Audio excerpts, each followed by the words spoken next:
Bon show! Aujourd'hui, on a eu la chance de recevoir Manu Lemire qui a été super cool. On était vraiment contents de l'avoir avec nous. On a eu la chance de toucher à plusieurs sujets, dont... On a parlé de marchand de sable, de thérapie de son nom Wall. On a parlé de sable mouvant. On a parlé de chat et de ficelle de ruban. Et on a parlé de vie difficile de conférencier. On a parlé d'écriture et de toutes sortes d'autres sujets. Donc en fait, on a tellement parlé de différents sujets que c'est officiellement notre plus long épisode à date. Et donc... On a fait une part 2, c'est-à-dire que l'épisode d'aujourd'hui qu'on a enregistré était tellement long qu'on va splitter en 2 épisodes distincts. Je vais pas confirmer immédiatement la date du part 2 parce que je veux juste s'assurer que ça fonctionne avec notre calendrier de publication et tout. Mais donc, d'ici une couple de semaines, là, on va publier la deuxième partie de l'épisode. Assurez-vous vraiment d'écouter celui-là pour avoir tout le contexte avant d'écouter la suite. Puis c'est ça. Oui, on vous invite à like, subscribe sur YouTube, sur Spotify. Ça aide super beaucoup notre algorithme. Sur ce, bon épisode.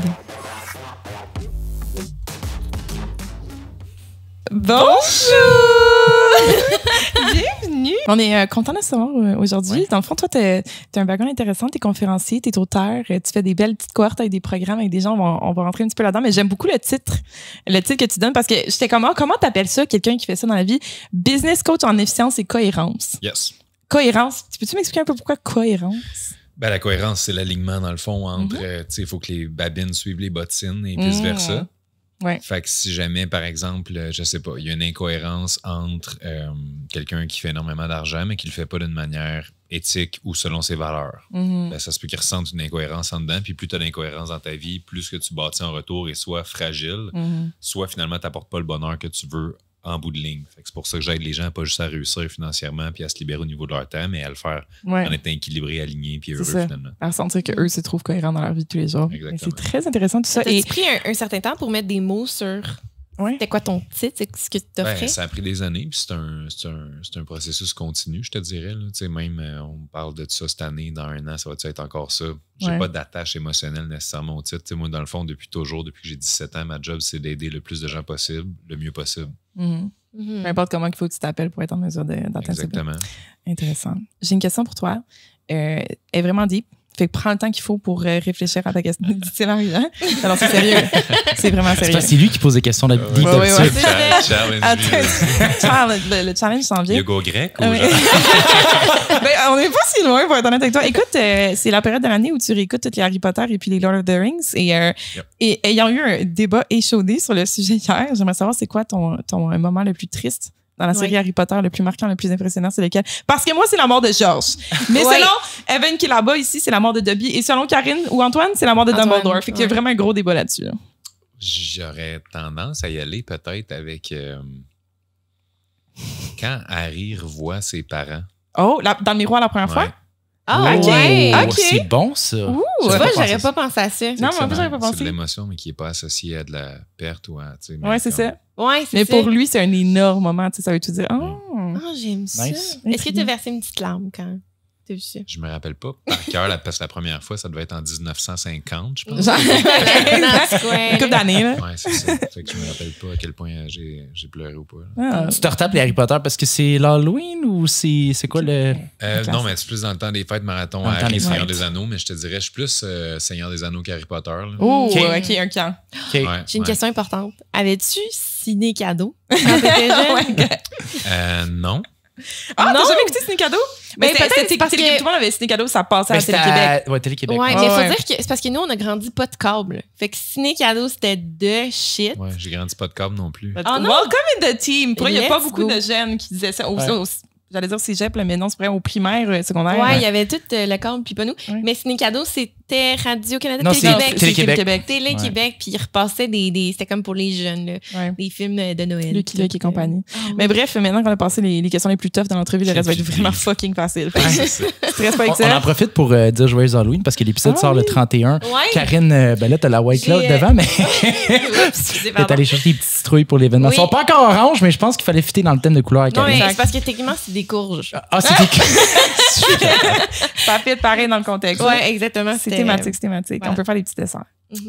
Fait qu'Antoine, je t'inviterai, on a fait un petit peu de stalking, comme on fait généralement quand on reçoit quelqu'un. La première question que j'ai pour toi, puis c'est parce qu'on faisait le tour de tes différentes plateformes réseaux sociaux, puis ton nom, c'est Man Lemire The Wall. Puis moi, j'avais vu ça sur ton Facebook en premier. Alors, je pensais que tu faisais référence au Facebook Wall. Fait que je m'en suis pas... Je me suis pas plus posé de questions, mais est-ce que tu fais référence à une carapace que tu t'es construit au fil du temps ou c'est vraiment... J'ai fouillé puis je trouvais pas l'explication non plus. J'ai fait son site, j'ai fait ses plateformes. Ah oui, on te l'a pas dit, c'est une thérapie aujourd'hui. Ça va te m'étonner pour toi, mon chum. Des questions de même. Non, mais en fait, ça n'a pas rapport avec une carapace, pas du tout. C'est juste que, premièrement, ça distingue mon profil public, tu sais, qui est Man Lemire de mon profil personnel. Fait qu'il y a sûrement du monde qui vont faire The Wall, c'est quoi le... Tu sais, ça va comme créer un petit frein, peut-être certaines personnes, mais c'est juste aussi simple que c'est un surnom depuis secondaire 2 parce que je jouais au football puis j'étais à la défensive. Fait que The Wall, le mur, rien qui passe. Fait que je comprends. Ça bloquait le ballon. Je pensais, tu sais, des fois, tu l'appelles W.A.L.L. J'étais comme, c'est un acronyme, il y a quelque chose. C'est un acronyme de quelque chose, mais c'est plus utilisé en ce moment. Fait que, mais The Wall aussi, c'est que j'aime le principe qu'un mur, c'est bâti une brique à la fois. Fait que ton mur, il est super impressionnant. Tout le monde regarde ça, wow, bravo. Sauf qu'en même temps, si on connaît, moi, j'ai été un bout de brique avec un petit bout de ciment, puis il n'y avait rien. Là. Tu peux pousser loin, là, ça peut être une barrière émocionnelle, une barrière psychologique. C'est fou, là. Fait que là, j'étais comme, c'est sûr, je lui demande la question. Mais j'ai une grosse question par rapport à ça, puis comment tu as build up et tout ça, ton wall à toi. Mais avant, je pense, Antoine, tu pourrais peut-être faire un petit retour sur les gens peut-être qui connaissent moins. Manu peuvent faire le tour un peu de. Ah, by the way, il y a des endroits où tu dis Man Lemire, des endroits où tu dis Manu. T'as-tu une préférence? Ben, c'est tout le temps mes réseaux publics, mettons, c'est tout le temps Man Lemire. Pour préserver mon anonymat.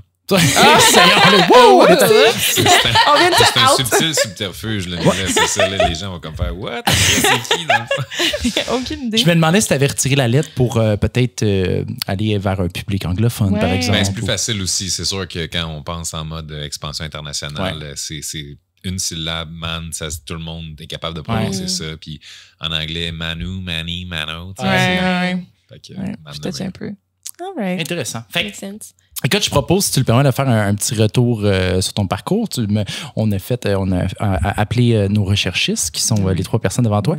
Et puis, on a fait un petit peu de stalking. Fait qu'au lieu de te demander, on va le faire. Puis tu me corrigeras au pire si jamais il y a des petites erreurs. Un petit buzzer, genre, pour mauvaise réponse. On va sûrement en profiter pour glisser des petites questions ici et là. Puis après ça, on va pousser un petit peu plus.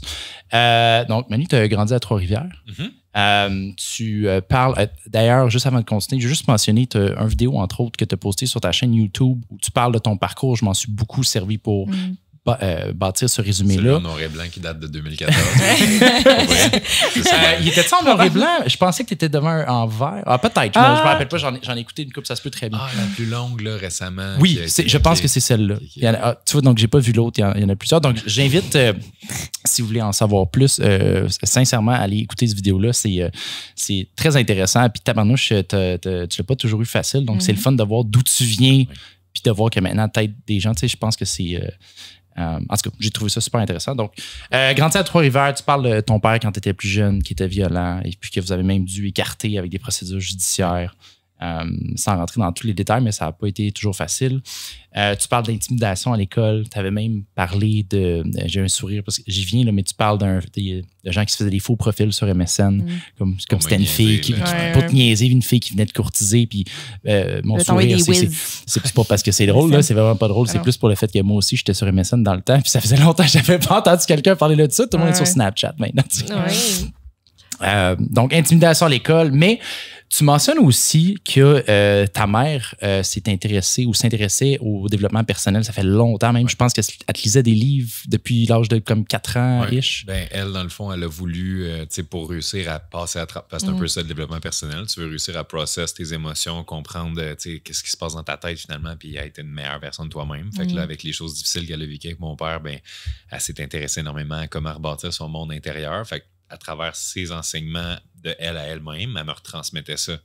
Fait que c'est sûr que là, j'ai grandi dans cet univers-là. Elle lisait 2 livres par semaine, je pense. C'est vraiment une passionnée. Là. Est-ce qu'il y a un livre en particulier auquel tu fais référence? Je pense que c'est Le Guerrier Pacifique. C'est-tu elle qui te l'a présenté? C'est toi qui l'as trouvé? C'est moi qui l'ai trouvé à partir de l'âge de 17 ans, là, par un curieux hasard. Tombé dessus. Intriguant. Antoine, vas-y. Et puis, on parlait de ta mère, mais tu dis aussi que ta mère... t'éduquant, au lieu de te dire fais pas ci, fais pas ça ou fais ça, à te poser beaucoup de questions, quasiment, elle te faisait quasiment faire de l'introspection. Qu'est-ce que tu pensais par rapport à telle situation? Tu penses que ça t'a aidé à aujourd'hui être la personne qui se questionne constamment? Puis... Ben, c'est sûr que ça m'a énormément aidé parce qu'à partir du moment où est-ce que tu prends pour acquis la vérité des autres, puis que là, tu rentres à un âge où est-ce que toi-même, tu commences à explorer le monde, tu as tes propres expériences, puis tu remets en doute les vérités que tu as apprises jusqu'à maintenant, tu viens tout mêler parce que tu es comme, oh mon Dieu, mais je pensais A, puis finalement, c'est peut-être B parce que A, ça ne file pas right. Tandis que quand, depuis ton plus jeune âge, tu t'es fait poser des questions, comment tu te sens, qu'est-ce que tu aurais pu faire à la place, est-ce que si tu à refaire, tu referais la même chose? Mais évidemment, tu développes ton discernement, ta maturité, puis tu te ramasses à être un jeune garçon qui a 7 ans, puis qui, quand il voit quelqu'un qui a de la peine, ben, au lieu de faire genre je comprends pas, ben, tu te poses des bonnes questions pour essayer de connecter avec les gens, connecter avec soi-même aussi plus profondément, puis ça m'a tellement servi dans ma vie. Ben oui. Puis parenthèse, chapeau à ta mère qui, malgré qu'elle ait traversé quelque chose de très difficile, a décidé de toi te donner justement le background nécessaire puis l'éducation nécessaire pour être en mesure de bien dealer avec ça ou mieux. Je peux pas comprendre qu'elle a réussi à le faire, sincèrement. Là. Ah oui? Pourquoi tu peux pas comprendre? Tu sais, dans un contexte, juste imaginer, c'est déjà dur d'être un parent. Comme on vous salue, gang de malades. Comme, je vais vous rejoindre, inquiétez-vous pas. C'est difficile. Puis ça demande de la patience, ça demande de la persévérance. Il faut être dévoué. Fait que je me dis, faire ça dans un contexte où tu es en séparation d'un conjoint violent qui fait vivre l'enfer, comment tu fais pour avoir l'énergie de te battre d'un bord puis de revenir avec douceur de l'autre au lieu de justement juste, hey, crisse-moi à paix. Puis, j'ai jamais eu droit à ça de la part de ma mère. Elle a tellement été sweet. Puis, fait que non, j'en reviens comme pas. C'est une sainte, là. Ben oui, c'est vrai, c'est impressionnant. Tu mentionnes... à un certain moment que tu avais l'impression que tu étais en train de devenir un peu comme ton père ou il y avait des comportements que tu avais qui leur ressemblaient. Quand tu étais très jeune. Quand tu étais très jeune. Ouais. Puis c'est parti, ça? Tu as réussi à passer par-dessus? Parce que tu sembles... je te pose la question parce que... On va voir des choses sortir ce soir. je le vois aujourd'hui, mais je le vois aussi sur d'autres épisodes que tu as fait. Puis j'imagine dans tes conférences aussi, tu as l'air de quelqu'un qui est très... posé. T'as l'air de quelqu'un qui fait genre du yoga. Là. Tu sais, qui est très... Il médite, là. Qui médite. Il parle, dans sa tête, il est comme, je suis sur une plage. J'entends les vagues. Exact. Oui, ben c'est pour ça que je me traîne toujours une poignée de sable dans mes poches. Il y a sniff, pas de temps. Je tapote mon sable dans mes poches, ça me ground. Non, mais oui, effectivement, je suis groundé. Puis je pense que, tu sais, c'est un des plus beaux cadeaux que j'ai pu me faire au fil des années, c'est la maîtrise de soi en quelque sorte. Est-ce que c'est très différent de ne pas confondre avec genre l'illusion de la perfection des affaires de même? J'ai des choses à travailler comme chacun d'entre nous, mais c'est juste que, tu sais, à un moment donné, quand tu vis des expériences, puis j'ai la chance d'être un gars qui en a vécu énormément, malgré mon jeune âge, en guillemets, c'est sûr que vous êtes plus jeune que moi, mais tu sais, je considère qu'à 33 ans, la quantité de choses que j'ai vécues, des fois, je raconte mon histoire à certaines personnes, puis on dirait qu'ils disent, mais t'as comme vécu 4 vies dans une vie, tu sais, en termes de variété, de diversité d'expériences, puis tout ça. Puis c'est sûr que le Manu de 17 ans, qui reçoit pour la première fois un trigger de, mettons, la blessure du rejet. La première fois que tu te fais rejeter, versus la 40e fois que tu te fais rejeter, puis tu es allé chercher des outils, des livres, des connaissances, des formations, mais c'est pas du tout le même impact. Puis tu te rends compte à un moment donné que la vie a énormément de cycles. Tu sais, l'amour, ça peut être un cycle, la santé, les blessures sportives, tu reviens en forme, tu te reblesses. Il y a énormément de c'est beau, c'est laid, c'est beau, c'est laid. Puis plus tu en vis, plus tu arrêtes d'espérer que ces cycles s'arrêtent. Puis ça fait une énorme différence au niveau du mindset parce que comme ça, quand tu vis une épreuve, au lieu de te dire « Oh non, maudite épreuve, je pensais que c'était donc fini, puis je pensais que la vie me donnait un break, puis je pensais que tout était réglé. » T'es comme « Ben non, tu sais, c'était dû, entre guillemets, dans le sens, tu sais, c'est cyclique. Fait que quand tu vis dans l'illusion que ça devrait tout bien aller à partir de maintenant, ou tu sais, à partir de quand moi puis l'autre, on va se marier, tout va être parfait. À partir de quand on va déménager dans notre maison, ça va être parfait. Mais que je finisse mon bac, ça va être parfait. Ça sera jamais parfait. Fait que d'avoir le discernement, d'accepter ça le plus tôt possible, ça libère, puis ça permet, comme vous dites, d'être groundé parce que là, je suis comme, OK, ben à quoi bon s'en faire? Tu sais, de toute façon, quand tu t'en fais, tu n'es pas en train de changer ta vie, tu n'es pas en train de... Tu sais, quand tu es dans le pourquoi, dans la victimisation, dans mon Dieu, je peux pas croire, tu n'es pas en train de te trouver un plan concret pour te sortir de là. Fait que, tu sais, moi, je vois ça un peu comme un sable mouvant. Puis là, quand l'événement t'arrive, tu mets 2 pieds dans le sable mouvant. Mais là, la plupart des gens, qu'est-ce qu'ils font? C'est oh non! Un sable mouvant! Tiens, que dois-je faire? Puis là, ils commencent à chialer sur le fait qu'ils sont dans un sable mouvant alors qu'ils en ont jusqu'aux genoux. Puis finalement, ils shake là-dedans. Puis ils disent hey, tout le monde, regardez-moi, c'est un sable mouvant. C'est pas facile d'être dans un sable mouvant. Puis là, vous êtes mieux de pas me juger d'être dans. Puis là, finalement, pendant ce temps-là, ils se ramassent les blablabla. Puis tu sais, Les baleines dans le sang. Toi, t'en as des poches, mais les autres, ils en ont dans la gueule. C'est on peut- moins sain. On peut se dire aussi à quel point, tu sais, comme quand on était jeune, puis on entendait parler de sable mouvant, moi, j'étais sûre que ça allait m'arriver au moins une fois dans ma vie. Ah oui, c'est un problème, il fallait qu'on soit prêt à... Il fallait que je sache comment m'en sortir. Là. Est-ce que vous avez vu le film Le Livre de la jungle? Oui, En ben oui, vrai? le livre dans le jungle. On- Le non, vrai, le je vrai, pense non. pas que j'ai vu ça, Puis, moi. J'ai vu en Mais animé. il y a un bout avec un sable mouvant dans le vrai, Ok, je pense. ok. Puis il y a un dude qui meurt, puis c'est genre... Ah, mon Dieu. Non, mais comme, tu sais, legit, là, il se fait comme absorber. Ouais. Puis là, je me dis, that doesn't look nice. Non, non, effectivement, un sable effectivement. mouvant, là, C'est très- se noyer. Mais c'est-tu par rapport à ça, parce que tu parles que c'est un phénomène cyclique et tout, est-ce que tu penses que tu dois pas t'attendre à ce que les choses aillent bien, mais est-ce qu'il faut que tu t'attendes à ce que les choses aillent mal? Ou est-ce qu'il faut que tu te dises, écoute, on sait pas comment ça arrive, je vais avoir les outils pour? Y a-tu comme, faut que tu aies des expectations ou pas? Ben, tu peux avoir des attentes, mais la grandeur de ta détresse va être proportionnelle à la grandeur de tes attentes tout le temps. Fait que c'est sûr que si tu te dis, hey, j'ai l'impression que tout va. Tu sais, t'es un éternel positif, c'est correct, tu sais, c'est bon d'avoir une bonne attitude, on s'entend, puis de vouloir le meilleur parce que, tu sais, on est fréquence. Fait que si tu veux pas, si t'es comme, la vie c'est de la merde, c'est sûr que ça va mal aller, mais ça va mal aller. Mais autant que faut pas nécessairement. Puis là, tu sais, je fais attention avec les faux, là, dans le sens, faites bien ce que vous voulez, c'est pas une recommandation de Santé Canada. Mais si jamais tu t'attends à ce que, ben, tu donnes le bénéfice du doute. Les gens, je vais leur faire confiance jusqu'à preuve du contraire. J'ai l'impression que l'opportunité, que le projet d'affaires que je vais lancer va réussir. J'y crois. C'est parfait. Mais si tu avances avec une mentalité de si le contraire se passe, je suis détruit, ben là, oublie ça, c'est game over d'avance. Là. Fait que c'est de se garder les outils ou la force peut-être, la résilience de se dire je comprends qu'on est dans un monde dans lequel tout ne se passe pas toujours comme prévu. Puis je trouve ça bon, il y avait une quote, je ne me rappelle plus de qui exactement, comme toutes les sources que je vais nommer ce soir. Ça. On parlait de ça, on s'entend plus. Mais tu sais, la phrase c'était quand tu n'as pas ce que tu veux, tu souffres. Quand tu as ce que tu veux pas, tu souffres. Et même quand tu as exactement ce que tu veux, tu souffres encore parce que tu peux pas hang on to it forever. Wow. Puis là, j'étais comme, OK, ça sonne pessimiste, mais en même temps, c'est Mais tellement c'est vrai. réaliste. Ouais, ouais. Tu peux tellement l'appliquer. Tu dis ça, puis ça me fait penser, mettons, moi, mes plans d'avenir, j'étais comme, je vais avoir ma première propriété. Puis ensuite de ça, genre une maison. Puis là, j'ai mon condo, puis je me dis souvent comme, mais tu sais, quand je vais avoir ma maison, j'aimerais tellement ça avoir ma maison. Puis je réalise à quel point, mais j'ai mon condo, genre, c'était mon premier. Tu veux pas enjoy dans le fond ce que t'as déjà je suis compris? comme, c'est mon premier objectif, je l'ai atteint, puis je devrais être tellement satisfaite. Et pourtant, t'es comme, non, mais what's next? Peut-être parce qu'on est des éternels insatisfaits. Ouais, je pense que c'est ça. Ben, c'est tout à fait normal parce qu'on est des êtres qui sont conditionnés par la recherche de dopamine. Puis la dopamine est en lien. On pense que la dopamine, c'est la molécule du bonheur. C'est faux, c'est la molécule du désir. Oh! Fait que techniquement, J'aime tu ça. ne peux pas désirer quelque chose que tu as. Tu sais, avant de te Ouais. prendre une bière, tu Ouais. voulais une bière. Ouais. Mais une fois que tu l'as, tu veux plus, tu l'as. Ouais, tu comprends ce que je veux dire? ouais, Puis ouais. c'est super intéressant parce que tu peux faire le parallèle avec les objectifs professionnels, même avec l'amour. Tu sais, combien Les de couples, relations. justement, vont se détruire parce Ouais. qu'ils arrêtent de créer du désir. Mhm. Mais tu sais, tu peux pas. Tu sais, l'analogie que je donne tout le temps, ça me fait rire, en tout cas, à certains clients, c'est. On parle de relations des fois, sans vouloir jouer de game, bien important, mais tu sais, le désir, c'est important de le préserver, puis il y a Oui. des moyens de le préserver.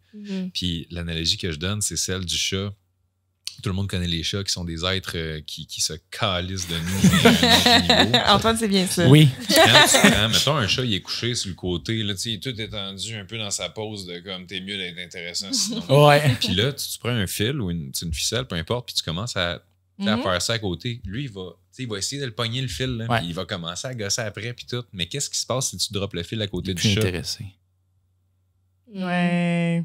Il va pas jouer avec à terre. Là. Mhm. Ça prend l'attention requise. Puis au contraire, si tu rends ça trop difficile, tu le mets trop haut, il est comme, penses-tu vraiment je vais me lever pour aller pogner ça? Ouais. Fait que c'est cette fine ligne que dans toutes les choses, je pense que c'est important de préserver parce que justement, quand on parle de désir, dopamine, tout ça, c'est de bien gager. Tu sais, ça a été. Non, je rentre dans le vulnérable, mais même pas poser la question. Pourquoi je m'en Peux-tu vais boire de là? Kleenex parce que Non, c'est beau, j'ai amené la mienne. à côté du sable, genre, faut que tu C'est ça, sais pour m'exfolier, j'ai toute ma routine skincare avant d'entrer en podcast. Mais c'est ça, tu sais, c'est que des fois, ça a été même une erreur parce que, tu sais, je me ramassais avec des relations, des fois, de couple dans ma vie dans lesquelles j'étais comme, mais voyons donc que de la magie qui s'en va ou des choses qui s'en vont alors que j'avais l'impression d'être tellement un bon chum ou tellement prendre soin, d'être caring, attentionné. Puis je me suis rendu compte que, tu sais, si ton repas préféré, c'est la poutine, puis je t'en donne 3 aujourd'hui, la troisième, t'es pas content. Là. Fait que c'est de faire attention à comment on dose le fait de donner, recevoir, puis de garder ce bel équilibre-là qui maintient justement la flamme ou le désir. Ou... Absolument. Fait que tu lui avais donné la ficelle. Tu lui as donné la ficelle. C'est ça. J'ai acheté une caisse de ficelle. Elle avait plein de Le bobines. rouleau Tu complet. manqueras jamais de fil. Et comme, manquerais ça. On va aller chercher du ruban. Non, c'est ça. Après d'autres choses. Mais je comprends, mais c'est tellement vrai On que. salue Ruben. What's up? Mais c'est vrai que, tu sais, veux pas, je pense que toute personne qui a été déjà dans une relation toxique dans la vie, à un moment donné, va avoir une relation stable, saine, puis va se dire, hey, c'est peut-être un peu boring, ça. Parce que tu t'es habitué d'avoir peut-être le trop de chase ou trop de. Le genre de push up and down, pull. de push and pull, exactement. Tu sais, L'adrénaline. la balance entre les deux, c'est intéressant. Tu veux pas que ce soit trop facile, tu veux pas non plus que ce soit trop intense. C'est comme un entre-deux qui est difficile à aller gager, puis ça s'apprend, je pense, avec le temps. Interesting. Exactement. Manu, tu parles, quand tu nous parles de ton parcours qu'au cégep, il y a eu un concours avec le journal étudiant. Il demandait de soumettre des articles. Tu as soumis un article qui parlait du bonheur. Tu as été sélectionné. Donc, ils ont affiché, ils ont posté. Ils ont posté Tellement dans le les réseaux journal. sociaux. Ils ont publié dans le journal ton article qui avait été sélectionné. Puis, non seulement ils l'ont sélectionné, ils sont revenus te voir pour que tu publies une chronique récurrente, là, je sais pas, ou à chaque semaine, je crois. La section réflexion dans le journal étudiant. Voilà. Wow. Est-ce que tu dis. Ben, premièrement, j'aimerais savoir quand est-ce que tu t'es intéressé à l'écriture? C'est-tu là que tu as commencé ou. C'est la première fois que je partageais à plus qu'une personne de la shot mon message. Puis ça a commencé tout ça à cause du livre Le Guerrier Pacifique dont on parlait tantôt. Puis, tu sais, c'était aussi simple que quand tu découvres quelque chose, là, mettons, tu découvres un nouveau resto, puis c'est de shit. T'as le goût d'en parler à tout le monde. Oh my God, faut que vous essayiez ce resto-là, c'est malade, nanana. Puis là, il y a un enthousiasme où, tu sais, j'ai découvert le Spike Ball, puis le wow, puis là, tu sais, tout le monde est que. Fait que. Ben, pas moi, par exemple. Comme non, est-ce pas là? Ah ouais!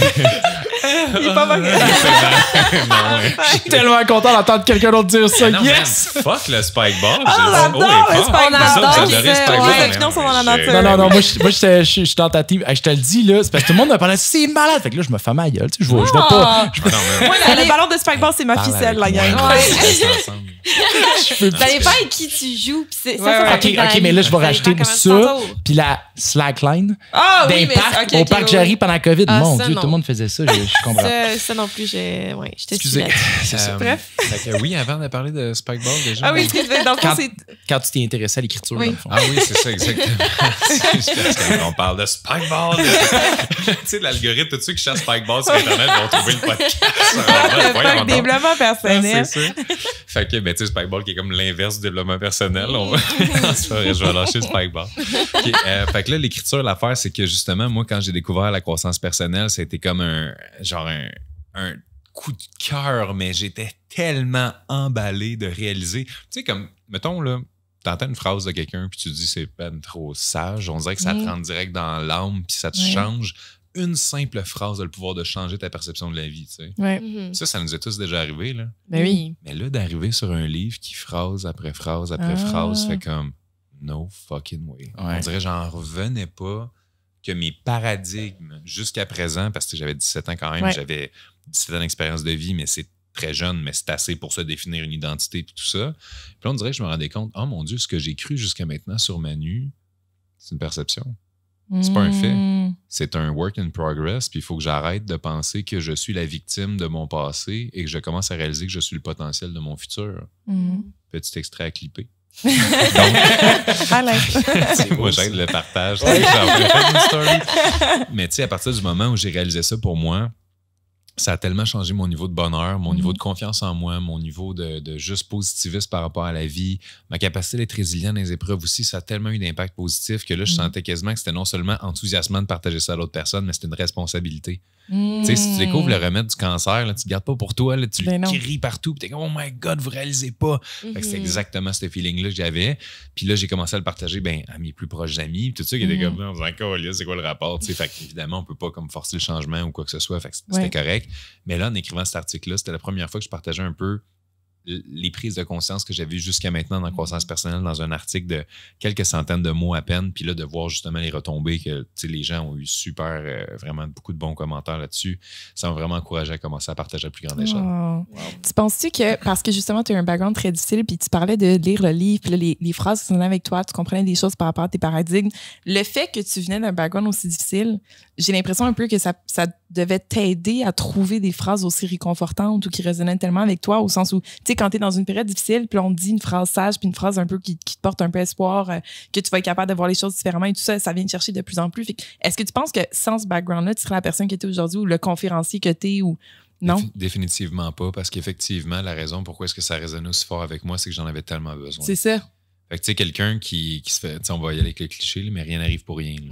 J'entends qu'il y a beaucoup de personnes qui se font dire rien n'arrive pour rien, puis qui font comme OK, genre so what?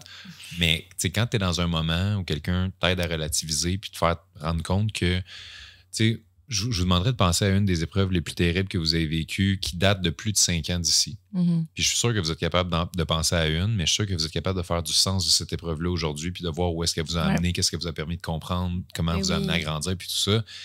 Mais tu sais, sur le coup, c'est tough, là. Ben oui. Fait que d'être capable, grâce à la croissance personnelle, de faire cette espèce de pas de recul-là, mais presque dans l'instantané. Moi, c'est ça que je trouvais complètement fou, c'est que je me disais, hey, je ne suis plus victime de la vie, plus victime des événements, plus victime des autres. Puis justement, à cause de mon background difficile, j'ai grandi en ayant tellement l'impression que je suis une victime parce que, tu sais, c'était pas juste la violence, l'alcoolisme, la drogue à la maison, c'était l'extrême pauvreté aussi, là. Fait que c'est le manque de ressources, c'est l'impression que tout le monde est mieux habillé que moi. Nous autres, on reçoit des paniers de Noël. C'est ça, tu parlais que t'avais même pas 3 repas par jour souvent. Puis... Ben, quand j'étais le plus jeune, tu sais, c'est les sacrifices, tout ce qu'on me fait sacrifier, on le sacrifiait, là, tu sais. On écrivait des cartes de Noël avec pas de stylo, fait que ça n'a pas d'impact dans ce temps-là, tu sais, c'était juste... Hein? Ok, c'est ça, genre, j'essaie de... Qu'est-ce que tu utilises? Mon sang, On parle d'Harry Potter tantôt, tu sais, le sang sur le mur, Ah, on fait des nez partout. Exactement. Wingardium à tous ceux qui nous OK, ouais, mais effectivement. Puis c'est ni chercher un moment, t'es la personne qui était grâce à ton background que t'as eu. Ben, c'est sûr et certain. Puis c'est pour ça que je trouve que c'est un privilège. Puis des gens, des fois, me demandent dans l'entrevue, justement, hey, Manu, qu'est-ce que tu changerais de ton parcours? Ou, tu sais, je changerais absolument rien parce que je changerais pas de place. Mon niveau de conscience d'aujourd'hui. Puis, tu sais, quand je dis niveau de conscience, là, ça fait genre, ton niveau de conscience, tu te prends pour qui? Je me prends, puis ça, c'est dans ma nouvelle conférence qui s'en vient, là, qui s'appelle Tu te prends pour qui, justement? Oh!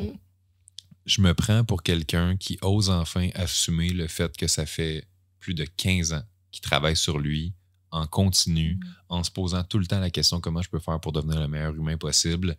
Et ce serait ridicule d'affirmer que ça n'a pas eu un impact majeur. Si quelqu'un s'entraîne en bodybuilding depuis 15 ans, là, tu vas voir la différence physiquement. Ça va être impressionnant. Puis jamais tu vas faire « Ah ouais, mais toi, non. » Non, tout le monde va reconnaître le commitment puis tout ça. Mais le fait que ça fait 15 ans que je travaille sur moi en continu puis que j'essaie toujours de me dire, OK, ben tel pattern, comment je peux l'éliminer, telle croyance limitante, comment je peux la débloquer, comment je peux faire pour arrêter d'être susceptible dans telle situation, comment je peux faire pour arrêter d'être en réaction à tel trigger, ben c'est sûr que ça donne des résultats. Puis c'est pour ça qu'aujourd'hui, il y a des gens, des fois, qui essayent de me corner dans un mur puis de me dire, ah, mais c'est quoi ton background, t'es-tu psychologue, nanana, puis je suis comme, non, mais ça fait 15 ans que c'est mon focus, tu sais. Fait qu'évidemment, ce que je partage aujourd'hui, c'est basé sur mon expérience, l'expérience de mes clients, les innombrables formations, lectures et tout ça. Mais de base, c'était vraiment juste... tout le monde a le droit d'être inspiré. Mettons qu'aujourd'hui, là, quelqu'un écoute le podcast puis il trouve ça inspirant. Puis il a envie d'aller parler à un de ses amis de ce qu'il a entendu parce que ça lui a fait du bien puis il pense que ça peut faire du bien à son ami. C'est légitime. Absolument. Pourquoi empêcher cette personne-là de partager, tu sais?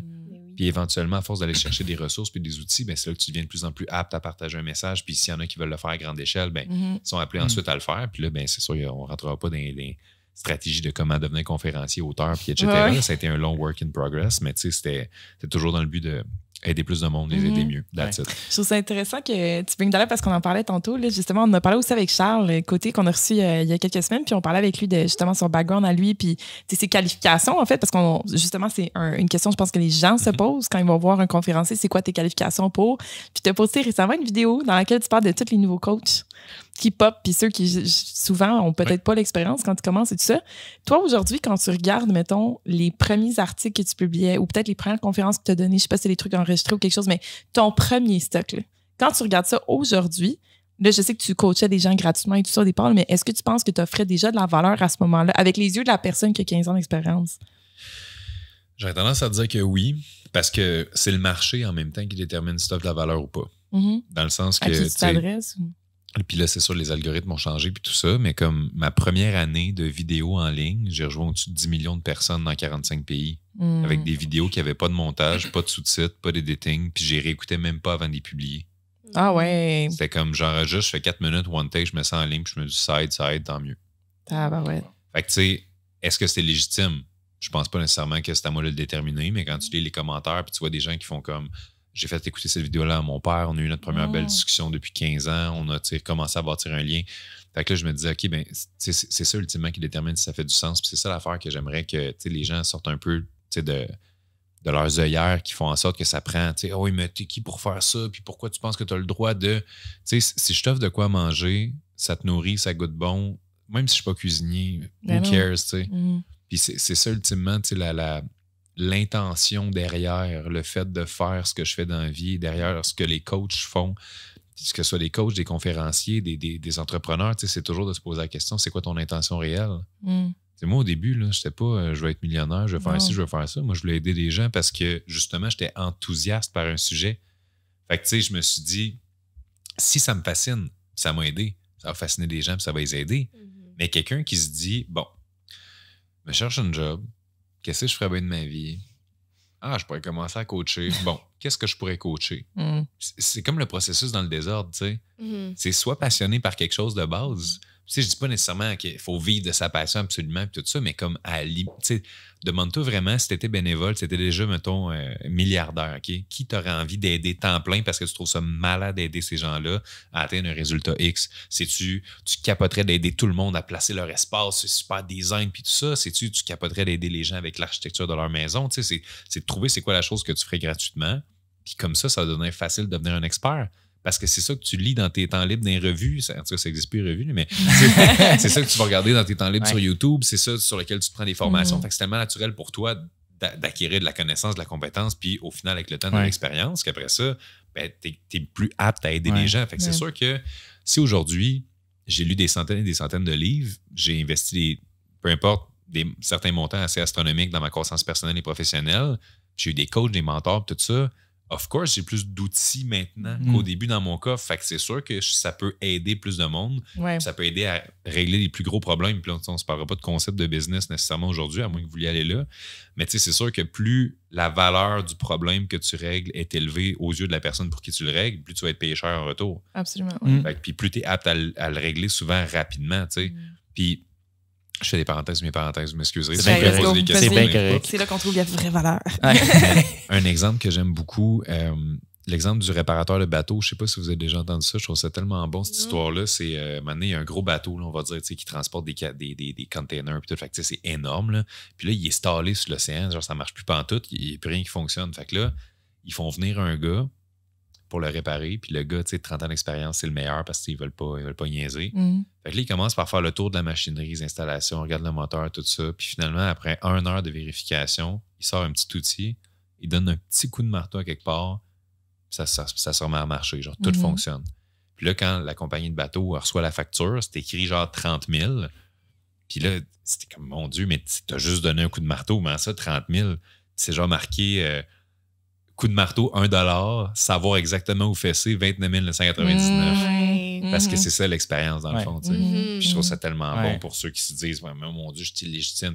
Bâtis ton expertise. Puis il y en a qui vont même dans le même genre de, pas de mime, mais d'image là, que j'ai vu, c'est qu'il va te donner le breakdown de X nombre d'heures passées à étudier tel mécanisme, X nombre d'heures à passer, tant d'argent dépensé dans mes outils. Fait le breakdown de tout ce qu'il a fait dans son parcours professionnel pour être rendu au point où ce qui sait exactement où fesser pour que ça fonctionne. Puis ça a peut-être juste pris 1 heure, mais toutes les années qu'il y a derrière ça pour avoir cette compréhension-là puis savoir où aller fesser. Absolument. C'est ça qu'il faut 30 000 $. Est-ce que dans ton parcours, le fait de tout le temps te mettre à jour puis de tout le temps aller chercher plus de connaissances, ça t'a empêché d'avoir un genre de syndrome de l'imposteur dans ta carrière? En fait, ce qui m'a empêché d'avoir un syndrome de l'imposteur, c'est que je n'ai jamais prétendu être rendu plus loin que ce que j'étais rendu vraiment. Fait que, sais, je donne toujours l'exemple du coaching de basket pour ça. Quand j'ai commencé à coacher au basket, je pense que tu as vu ça dans la petite capsule aussi. Si j'ai 14 ans, je suis pas le meilleur joueur de basket de la ville, on s'entend, mais je suis meilleur que les kids de 5e, 6e année. Fait que je suis apte à coacher une team de jeunes qui dribblent le ballon en face. Mon Dieu, qu'est-ce qui s'est passé, tu sais. Fait que là, rendu à 15 ans, j'ai un an d'expérience. Je suis rendu apte à coacher juste les 6e d'une meilleure école. Ouais. Puis là, je suis rendu à 16 ans, je suis apte à coacher secondaire 1, puis ainsi de suite. Puis finalement, j'ai coaché pendant 10 ans au basket, mais j'ai pas commencé comme coach de basket en disant, moi, je suis capable de coacher le monde de la NBA. Mais non, tu sais, j'ai fait mes preuves, j'ai fait mes classes, j'ai osé être. Tu sais, même affaire, j'ai arbitré au basket. Au début, quand tu arbitres, tu connais moins tes règles, tu es moins affirmé, tu as moins de prestance, tu es moins capable de faire respecter ton autorité. Fait que tu commences par coacher, par arbitrer des matchs de jeunes, puis là, éventuellement, 2e année, 3e année, tu sais, à cette heure, ceux qui arbitrent dans la NBA, des choses comme ça, c'est des gens qui arbitrent depuis 20 ans. Ouais. Fait que le syndrome de l'imposteur, des fois, c'est d'assumer que tu peux te sentir comme un imposteur parce que tu essaies d'aider des gens que tu sens au fond de toi que tu n'es pas légitime d'aider pour vrai. Fait que, tu sais, des fois, c'est correct de se sentir comme un imposteur. C'est le garagiste là, qui dit ouais, moi, le réparer ton char, mais regarde ton moteur, puis il est comme je sais pas comment. Oh mon Dieu, c'est une Tesla. Fuck. Non, mais c'est ça. L'électricité! Fait que c'est sûr qu'il va se sentir illégitime. C'est sûr qu'il va se sentir imposteur. Encore là, c'est une question d'intégrité, c'est une question d'oser, c'est une question de. Quand j'allais me faire mes premiers contacts, mettons, dans l'industrie du développement personnel, entrepreneuriat, ben j'arrive là-bas, je suis le plus pauvre de la gang, je connais rien, je suis le plus jeune, j'ai pas d'expérience. Fait que, tu sais, je rentre pas là en essayant de faire genre one of the boys, puis tu sais, je vais jouer la game. Je rentre là en mode, hey, salut, je connais fuck all, aidez-moi à devenir meilleur. Tu sais. T'es honnête avec toi-même, tu sais c'est quoi, t'es rendu où, à quel niveau, puis tu sautes pas d'étape. Exactement. Ton exemple du mécanicien, je trouve ça drôle parce que un de mes premiers emplois, j'ai travaillé chez Bureau en gros. J'étais sur le plancher au début, puis à un moment donné, il avait besoin d'aide, le technicien, tu sais, celui qui répare les ordi. Puis tu sais, moi, je m'intéressais à l'informatique, mais je connaissais pas ça, tu sais. Puis le pire là-dedans, c'est que les gens m'amenaient leur ordi, puis ils m'expliquaient leurs problèmes. J'avais aucune idée. Je savais pas c'était quoi. Puis là, j'ai regardé ça. Ben, OK, on peut faire ça, pas de problème. Puis je prenais l'ordi, puis je te jure, là, je suis allé sur Google, puis j'ai regardé des vidéos, puis j'ai toujours trouvé, tu sais, ça me prenait peut-être un peu plus de temps. Nous autres, on ne chargeait pas à l'heure, on chargeait au problème, fait que ça ne changeait rien pour le client, mais le fait de faire ça, je trouve que plus que tu le fais souvent, à un moment donné, tu viens dans un mindset de comme, on va trouver une solution. Je ne sais pas c'est quoi la solution là, on va la trouver. C'est ça. Puis tu sais aussi reconnaître un peu qu'est-ce qui est dans ton domaine de compétences, qu'est-ce qui l'est pas, tu sais, parce qu'on a parlé à quelques reprises dans le podcast du syndrome de l'imposteur, puis je pense que c'est au-delà de tes connaissances à toi, c'est d'être en mesure de savoir qu'il y a plus de connaissances en there. Fait que c'est de savoir que tu n'es jamais le plus grand expert dans ton domaine, au sens où tu peux être un super bon, je sais pas moi, tu peux être super bon pour faire de l'alcool, mais t'es pas la personne qui fait tous les alcools dans le monde. Puis il y a bien des gens qui sont capables de faire les meilleurs alcools. Pire exemple au monde, mais vous comprenez le principe. C'est de savoir que t'es pas le meilleur, mais pas parce que t'es pas bon. Tu peux être fucking bon, puis tu peux avoir énormément de valeur puis énormément de connaissances, mais tu sais que tu peux toujours pousser plus loin, puis qu'il y en a d'autres, tu peux toujours améliorer tes connaissances, tes compétences, puis aider les autres d'une autre façon, etc. Puis d'oser référer des gens. Si tu te rends compte que quelqu'un vient te demander ton aide, puis tu te sens pas apte à le faire, ben, tu as l'option, Google, nanana, mais tu as l'option aussi de dire, hey, je me sens pas apte à t'aider avec ton problème, je vais te référer à telle personne, j'ai l'impression qu'il pourrait avoir les ressources pour toi. Fait que c'est correct aussi de s'avouer à certains moments. Absolument. C'est important. En fait, c'est essentiel d'être capable de faire ça quand c'est hors de ton champ de compétence. Tu peux pas l'aider, la personne. Tu le fais. C'est louable d'être capable de savoir quand différencier quoi faire. Quelqu'un m'écrit sur Instagram, hey Manu, j'ai un problème. On dirait j'ai été diagnostiqué, j'ai 14 personnalités, je viens juste de sortir de l'hôpital psychiatrique, peux-tu m'aider? Ben oui, of course. On est pareil, toi puis moi. Ah ouais, moi aussi, je suis même. Non, c'est ça. On peut relate. Toutes nous autres. Non, c'est ça. Fait que, ben, dans le fond, on reparle encore du spikeball par défaut. Ouais, exact. Mais non. Mais ça t'arrive-tu souvent? Parce que je pense à ça, on avait posé la même question à Charles Côté, justement. Puis de recevoir des clients, puis de dire pas que c'est hors de mes compétences, mais comme je suis pas la personne à qui eux pensent qu'ils ont besoin de moi, puis en fait, ils ont besoin de moi. Ça t'arrive souvent de revirer du bord. Moi, 100 personnes par semaine, je dis non. Ah ouais, à ce point-là. Wow. Puis c'est quoi qu'ils cherchent quand ils pensent que c'est toi qui vas les aider, puis c'est pas ça?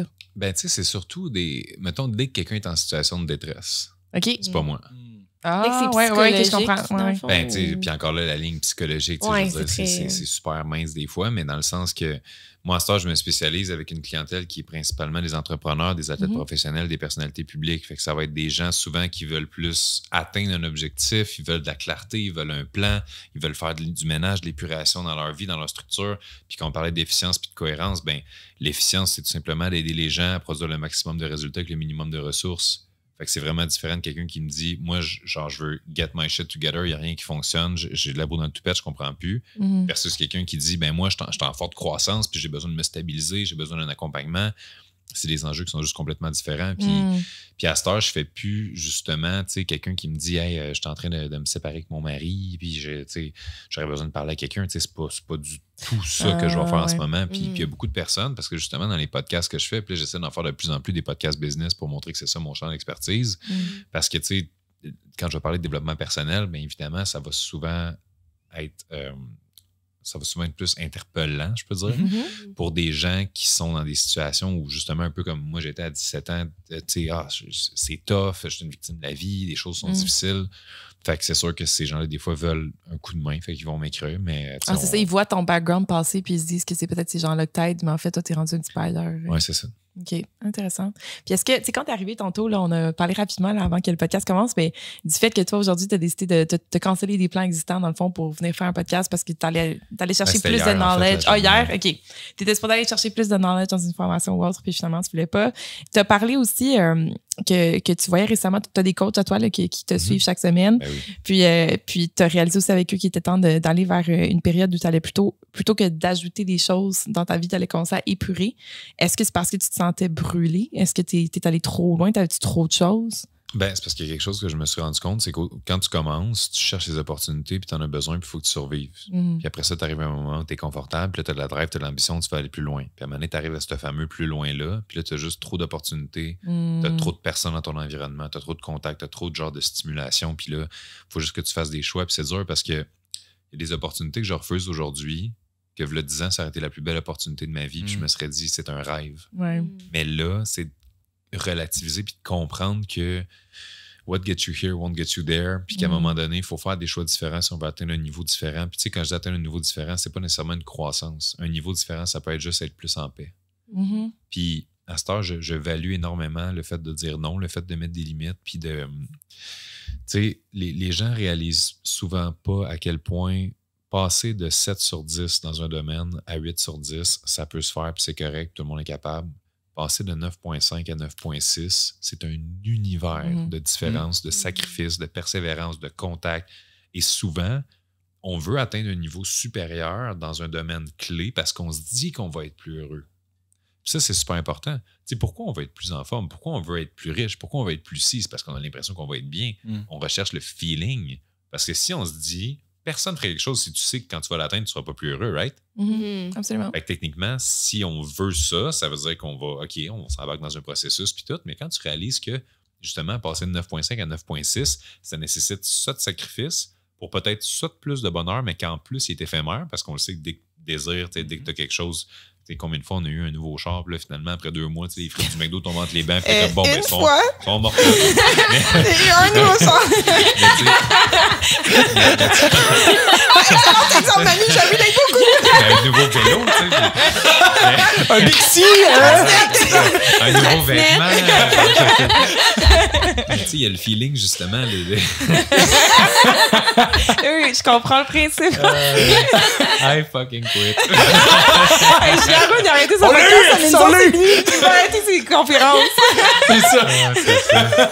On salue Julien. Julien. Oh my God. Hey, merci de dire ça. Je veux revenir là-dessus parce qu'on en parlait brièvement avant de commencer le podcast. Puis là, j'ai appris de quoi. Parce que quand on faisait notre recherche, moi, un des épisodes que j'ai écouté, c'est celui que tu as fait avec Julien Arun. D'ailleurs, qu'on salue parce qu'on était... au taping, à l'enregistrement de Chaos Contrôlé. Oui, donc l'enregistrement du podcast live que Julien Arun et Charles Côté font ensemble. On était là, c'était quand la semaine passée, 2 semaines? 2 semaines. En fait, on était tous là, on se connaissait juste pas. Ouais, fait qu'on s'est croisés probablement en sortant, je sais pas, là, mais on savait pas t'étais qui encore. Tout ce qu'on avait entendu, c'est quelqu'un de mentionner au micro, vole pas ma blonde, c'est ça qu'on a Ouais, entendu. Alex Lapointe, Alex. salut, très bon humoriste. Ah, c'était vraiment cool comme soirée. Puis écoutez, ils ont parlé de toute la soirée. Fait que quand on a fini par se parler sur Instagram, je me disais, c'est qui ce gars-là? Moi, je te connaissais pas encore à ce moment-là. Donc voilà, c'était super la fun comme soirée. Mais ce que je voulais dire, c'est que on en a parlé brièvement de cet épisode-là que tu as fait avec Julien Haroun sur son podcast à lui, Journal d'un entrepreneur. Puis pendant le podcast que j'ai trouvé super intéressant, vous irez l'écouter, tu lui fais faire une couple d'exercices. Je ne me rappelle plus, l'exercice de la bombe, je crois, et il y en avait Hiroshima, puis il y en avait un autre, puis Julien était vraiment, tu vois qu'il réfléchit, puis ça le travaille. Il parle beaucoup, Julien, mais là, il parlait pas beaucoup. Il pensait, puis à la fin, il est genre, aïe, man, je pensais pas qu'on. Il en perdait ses mots. Il en perdait ses mots, puis tu le sens là, que ça le touche beaucoup, puis qu'il est en train de faire de l'introspection. Puis en fait, c'est allé tellement loin que tu lui faisais questionner le but, puis est-ce que tu as vraiment besoin de ton podcast? Je me rappelle plus les mots que tu utilisais, là, mais c'était comme qu'est-ce que ça t'apporte? Puis il disait, je pense que vous parliez de balance, puis le fait que ça y prenait beaucoup de temps, puis de ressources aussi. Et puis, en fait, tellement. Il s'est tellement questionné que suite à ce podcast-là, en fait, ça a été son dernier. Puis moi, c'est toi qui me l'as appris tantôt. J'ai pas réalisé que c'était le dernier. Ça m'a fait... Genre... Je suis un petit peu inquiète pour notre podcast. C'est ça veut-tu dire que c'est notre dernier épisode aujourd'hui?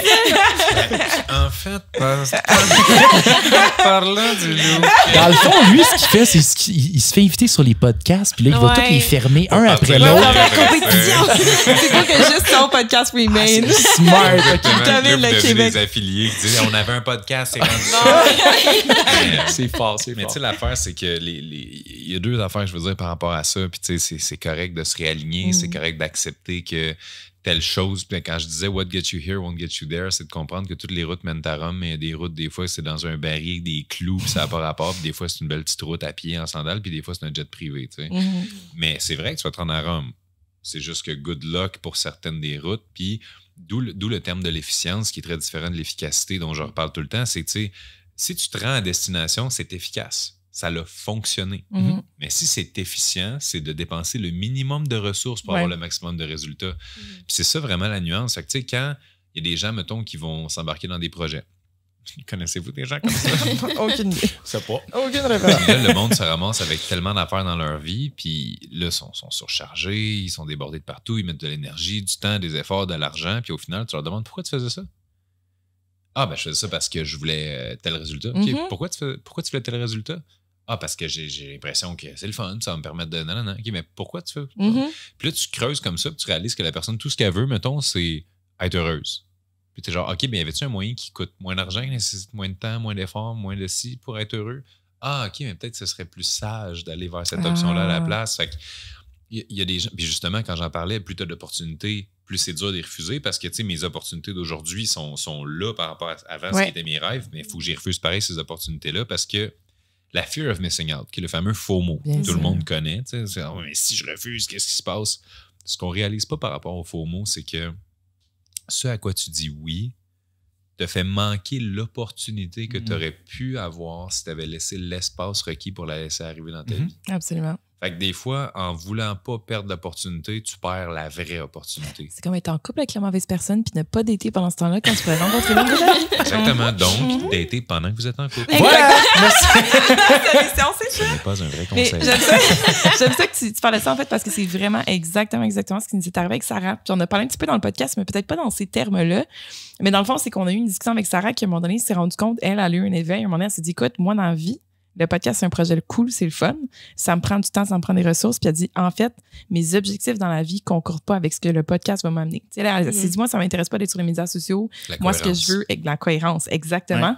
Elle dit, c'est pas cohérent avec moi. Tandis que nous, c'est tout un projet qui, tu sais, est en cohérence avec ce qu'on fait un peu dans la vie ou ce qu'on veut, la direction dans laquelle on veut aller. Ouais. Puis à court terme, à moyen terme, mais à long terme aussi. On a plusieurs objectifs. Ça marche en ce moment dans le présent. Regarde ce qu'on a aujourd'hui, c'est magnifique. On te rencontre, on rencontre plein de monde. On tripe, on réseaute. On apprend beaucoup de choses. Fou.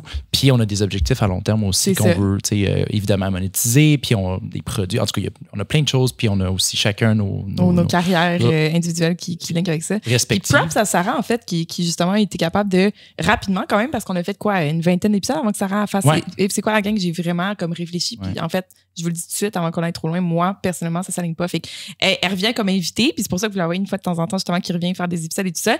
Mais tu sais, elle participe plus nécessairement au editing. Et puis là, tout le temps pour nous aider à comme organiser les podcasts, tout ça, elle participe pas au podcast avec les invités parce qu'elle prend un step back, puis elle, ça s'aligne pas nécessairement avec ses objectifs de vie. Mais c'est important d'être capable de réaliser, justement, tu t'enlignes dans des projets, des fois, qui peuvent avoir l'air super pertinents, puis motivants, puis le fun sur le coup, qui nécessairement vont pas nécessairement t'amener ailleurs. Je pense peut-être des fois, tu me corriges ça, c'est qu'on la pousse pas assez loin, la réflexion. C'est qu'on s'arrête à ben ça pourrait être nice de faire ça sans prendre le temps de se dire, mais qu'est-ce que ça m'apporte réellement? Puis est-ce que ça m'amène où ce que je veux aller?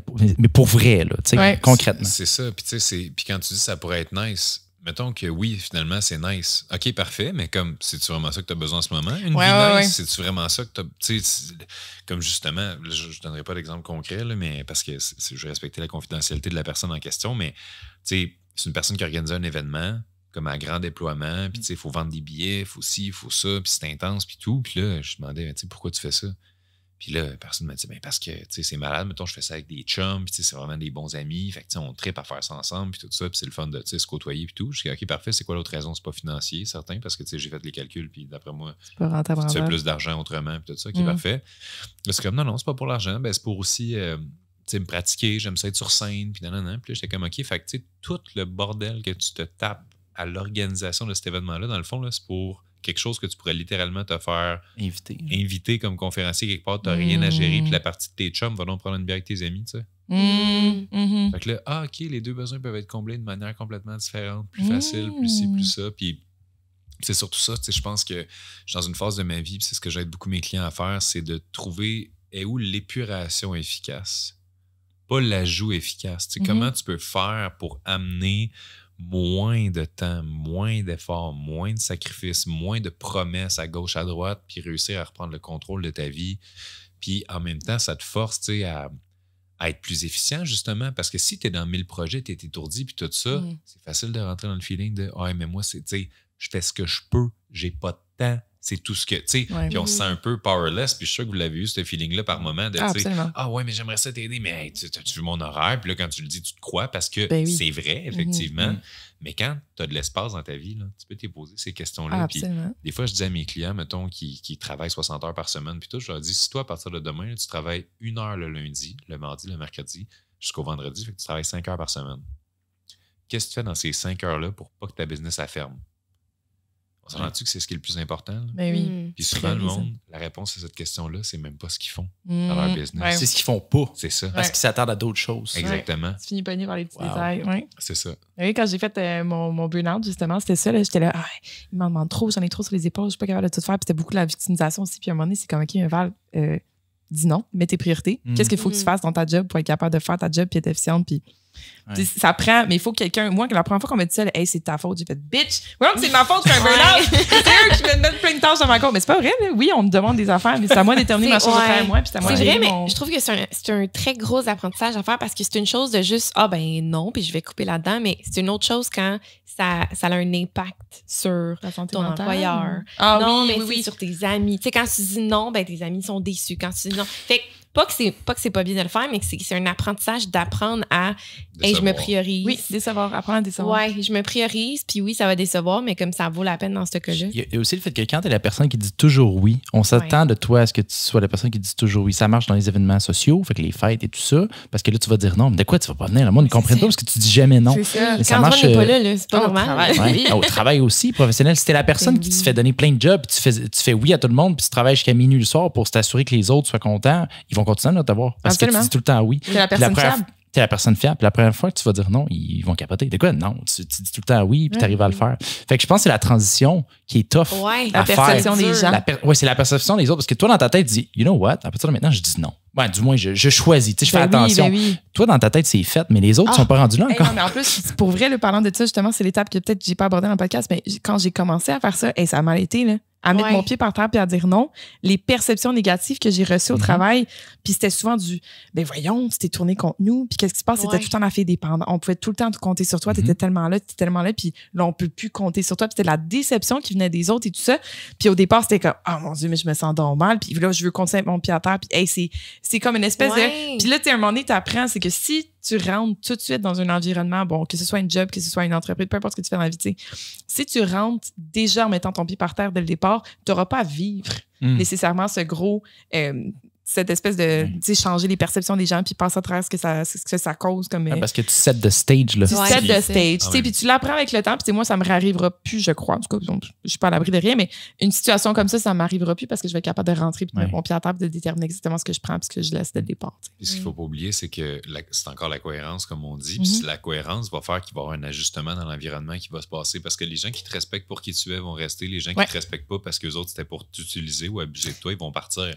Fait que toi par défaut, tu vas te ramasser encore plus à l'aise de dire non parce que tu sais que les gens te respectent. Fait que c'est un cercle vertueux qui fait que ça devient de plus en plus facile de le faire. Puis au final, tu te ramasses avec un environnement de personnes qui eux aussi respectent leurs besoins et leurs limites puis comprennent quand tu respectes les tiennes. Puis tout le monde gagne. Là. Quelqu'un qui dit non à tout, là, puis d'un coup, il est comme, tu sais quoi, je vais t'aider. T'es comme, oh shit. Ben, c'est ça. Tu vas m'aider moi?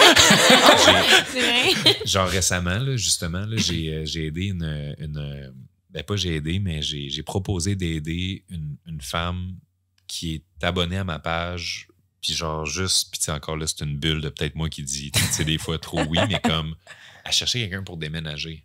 Oh, OK. Puis moi, j'étais genre, you know what, j'ai rien cette journée-là, pourquoi j'irais pas aider cette personne à déménager? Puis là, tu sais, j'y ai affaire. Puis elle a comme répondu, oh mon Dieu, ben non, tu sais, j'oserais jamais. Puis tu sais, parce que justement, elle respecte mon temps, puis elle sait que je suis un gars occupé, puis tout ça. Mais moi, j'avais vraiment, tu sais, du fond du cœur, envie de. Moi, j'adore faire des petites actions comme ça qui sont, tu sais, que les gens s'attendent pas, puis tout, tu sais, la petite. Act of service. Ouais, comme on l'a dit tantôt, tu donnes trop de ficelles. C'est ça, la boîte, je n'avais de lousse. Mais tu sais, j'aime ça, faire ce genre de choses-là. Puis tu sais, évidemment, là, finalement, elle a refusé l'invitation quand même. Mais tu sais, c'est tellement cool de juste oser faire l'extra step pour certaines personnes des fois aussi. Là. Fait que, c'est pas... Puis tu te sens bien aussi, non? Parce que tu as décidé que tu faisais ça aujourd'hui. Ben, c'est ça. C'est pas genre, ah ouais, je vais plier, puis je vais... C'est très différent. Plier pour un oui versus un beau oui qui vient du cœur. Ben oui. Je suis content que tu dises ça, parce que moi, je déménage le mois prochain. Puis... elle a dit non par respect de ton temps, mais veux pas, je suis certaine que ça l'a touché énormément, le fait de savoir que tu étais autant willing de le faire. Fait que veux pas, vous avez tous gagné de cette situation-là quand même. Là, exactement. Fait que le meilleur moyen d'être altruiste, c'est d'offrir de quoi à quelqu'un que tu sais qui va refuser. That's it. C'est bon. The way to go, la gang. Robert Cialdini, Influence. Un livre que je recommande à tout le monde si vous voulez devenir un trou de cul.